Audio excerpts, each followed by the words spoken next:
Hi friends, welcome back to our channel. ఈరోజు మన కిచెన్లో చాలా హెల్తీగా టేస్టీగా ఉండే బ్రేక్ఫాస్ట్ రెసిపీ అండి.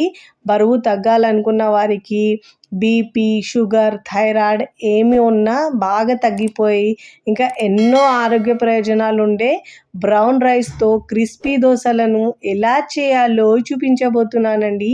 టేస్ట్ కూడా చాలా చాలా బాగుంటుందండి. ఇలా హెల్తీగా రైస్తో దోశలు చేసుకోండి. పిల్లలు పెద్దలు కూడా చాలా ఇష్టంగా తింటారండి. నార్మల్గా చేసే బియ్యంతో కంటే ఇవి బ్రౌన్ రైస్తో చేసిన దోశలు అయితే చాలా టేస్టీగా ఉంటాయండి. ఇంకా హెల్త్కు కూడా చాలా మంచిది. తిన్నా కొద్దీ తినాలనిపిస్తాయండి. ఇలా చేసిన దోశలు అయితే 4-5 తినేస్తారండి, అంత క్రిస్పీగా. కావాలంటే మీరు సాఫ్ట్ దోశలైనా వేసుకోవచ్చండి, అంత టేస్టీగా ఉంటాయి. మరి ఇక ఏమాత్రం ఆలస్యం చేయకుండా చాలా టేస్టీగా హెల్తీగా ఉండే ఈ బ్రౌన్ రైస్తో దోశలని ఎలా చేయాలో చూద్దాం రండి. ముందుగా ఇక్కడ నేను ఒక గిన్నె తీసుకొని దాంట్లో కప్పు, గ్లాసు కొలతతో తీసుకోవచ్చండి. నేను ఇక్కడ మెజరింగ్ కప్తో తీసుకుంటున్నాను. 3 కప్పుల బ్రౌన్ రైస్ తీసుకుంటున్నానండి. ఇలా మనం బ్రౌన్ రైస్ తీసుకోవడం వల్ల హెల్త్కి చాలా మంచిదండి. ఎన్నో ఆరోగ్య ప్రయోజనాలు కలుగుతాయి.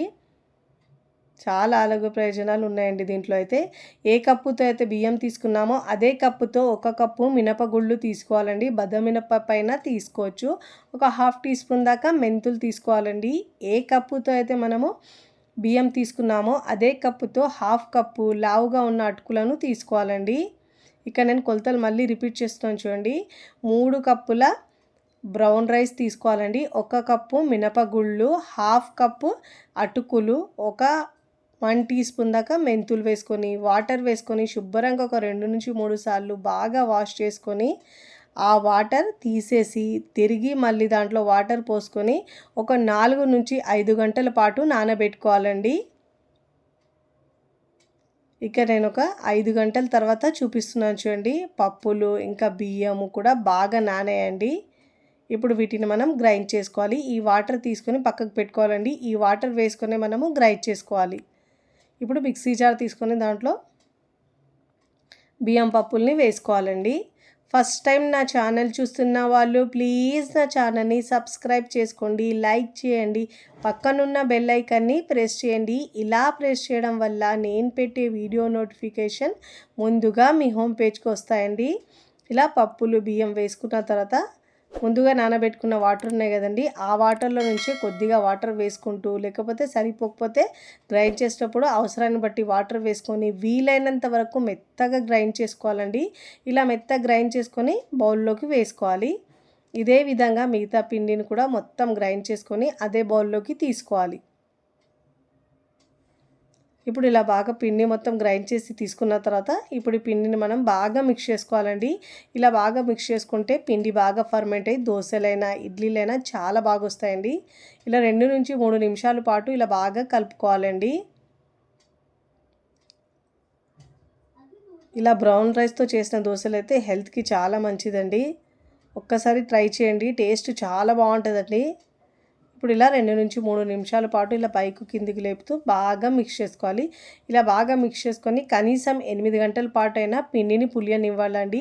నేనైతే ఇక్కడ ఓవర్ నైట్ పులియడానికి పెట్టుకుంటున్నానండి. ఇలా కింద ప్లేట్ పెట్టుకుంటే పిండి పొంగినా కానీ కింద పడకుండా ప్లేట్లో పడుతుందండి. నేను ఒక ఓవర్ నైట్ తర్వాత చూపిస్తున్నాను చూడండి పిండి ఎంత బాగా పులుసుతో. ఇప్పుడు ఒకసారి ఇలా బాగా మిక్స్ చేసుకోవాలి. పిండిని ఒకటే డైరెక్షన్లో ఇలా బాగా మిక్స్ చేసుకొని మనకు అవసరాన్ని బట్టి పిండిని మనం ఒక బౌల్లోకి తీసుకోవాలండి. మిగతా పిండిని మనం ఫ్రిడ్జ్లో పెట్టుకొని ఒక 2 రోజుల పాటు దోశలైనా వేసుకోవచ్చండి. దీంతో మీకు ఎంత అవసరం ఉంటో అంత పిండిని తీసుకోవాలి బౌల్లోకి. ఇక నేను పిండి తీసుకున్నానండి. ఇప్పుడు తీసుకొని దీంట్లో రుచికి సరిపోయినంత ఉప్పు వేసుకోవాలండి. కన్సిస్టెన్సీ అడ్జస్ట్ చేసుకొని వాటర్ యాడ్ చేసుకోవాలండి. నాకు ఇక్కడ కొద్దిగా వాటర్ వేసుకొని ఇలా బాగా మిక్స్ చేసుకోవాలి. కన్సిస్టెన్సీ ఇలా ఉండాలండి. ఇప్పుడు ఇలా పిండిని బాగా మిక్స్ చేసుకున్న తర్వాత ఇప్పుడు స్టవ్ మీద పెనం పెట్టుకొని బాగా వేడి అయిన తర్వాత స్టవ్ని సిమ్లో ఉంచి ముందుగా ఇలా వాటర్ని చిలకరించి టిష్యూ పేపర్ లేదంటే క్లాత్తో తుడుచుకోవాలండి. ఇప్పుడు ఇలా బాగా తుడుచుకున్న తర్వాత స్టవ్ని సిమ్లో ఉంచి 2.5 గరిటెల పిండి వేసుకోవాలండి. మీకు వీలైనంత వరకు పల్చగా స్ప్రెడ్ చేసుకోవాలండి. ఎంత పల్చగా చేసుకుంటే మీకు అంత పల్చగా వస్తుందండి దోశ అయితే. ఇలా అన్ని వైపులు తిప్పుతూ మంచిగా ఈక్వల్గా దోశను వేసుకోవాలండి. ఇలా వేసుకున్న తర్వాత మంటను మీడియం ఫ్లేమ్లో ఉంచాలండి. పైన తడి ఆరిన తర్వాత ఇప్పుడు దీనిపైన ఒక 1/2 టీ స్పూన్ దాకా ఆయిల్ వేసుకోవాలండి. మంచి గోల్డెన్ కలర్ వచ్చే వరకు కాల్చుకోవాలండి. చూడండి, ఇలా మంచి గోల్డెన్ కలర్ వచ్చి క్రిస్పీగా అయ్యే వరకు కాల్చుకున్న తర్వాత మీకు నచ్చిన విధంగా ఫోల్డ్ చేసుకొని ప్లేట్లోకి తీసుకోవాలండి. చూడండి ఎంత బాగా కలర్ వచ్చిందో. చాలా టేస్టీగా ఉంటాయండి. అసలు బ్రౌన్ రైస్తో చేసిన దోశ లాగానే ఉండదు, అంత టేస్టీగా ఉంటుందండి. చాలా ఇష్టంగా తింటారు, అంత బాగా నచ్చుతుంది పిల్లలు పెద్దలు కూడా.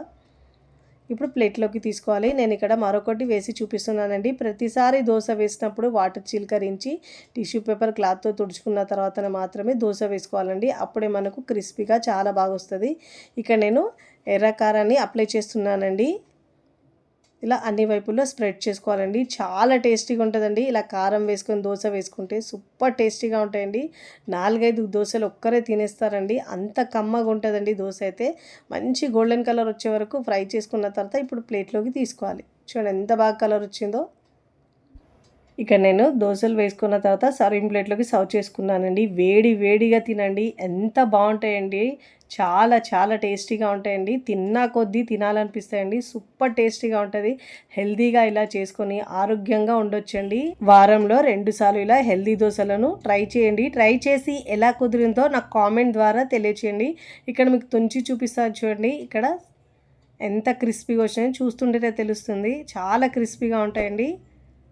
తిన్నా కొద్దీ తినాలనిపిస్తాయండి. వీడియో నచ్చితే లైక్ చేయండి, ఫ్రెండ్స్ ఫ్యామిలీకి షేర్ చేయండి. మరికొన్ని టేస్టీ సింపుల్ క్విక్ రెసిపీస్ కోసం టీ కిచెన్ని సబ్స్క్రైబ్ చేసుకోండి. కమెంట్ చేయడం అస్సలు మరవకండి. Thanks for watching.